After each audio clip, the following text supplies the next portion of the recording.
বাংলাদেশের ড্রোন তৈরির কারখানা স্থাপনের জন্য চীনা কোম্পানির সঙ্গে চুক্তি করেছে বাংলাদেশ বিমান বাহিনী। ২৭ জানুয়ারি বিমান বাহিনীর সদর দপ্তরে আনুষ্ঠানিকভাবে এই চুক্তি সই হয় বলে আন্তঃবাহিনী জনসংযোগ পরিদপ্তর ISPR এর ফেসবুক পোস্টে বলা হয়েছে। ISPR জানায়, চুক্তির আওতায় বাংলাদেশ বিমান বাহিনী এবং China electronics technology group corporation CETC international যৌথভাবে বাংলাদেশে একটি অত্যাধুনিক মনুষ্যবিহীন আকাশযান বা UAV উৎপাদন ও সংযোজন সুবিধা স্থাপন করবে।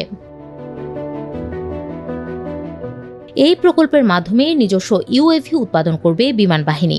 সামরিক কর্মকাণ্ডের পাশাপাশি মানবিক সহায়তা ও দুর্যোগ ব্যবস্থাপনায় উল্লেখযোগ্য ভূমিকা রাখবে এগুলো। ISPR এর পোস্টে বলা হয়েছে, প্রযুক্তি হস্তান্তর, সক্ষমতা বৃদ্ধি, শিল্প দক্ষতা উন্নয়ন ও যৌথ প্রযুক্তিগত সহযোগিতায় বাংলাদেশ UAV উৎপাদনে স্বনির্ভরতা অর্জনের লক্ষ্যে সহজ হবে। প্রাথমিকভাবে বিভিন্ন ধরনের মাঝারি উচ্চতা, কম সহনশীলতার UAV এবং vertical take off and landing UAV উৎপাদন ও সংযোজনের সক্ষমতা অর্জন করবে বিমান বাহিনী।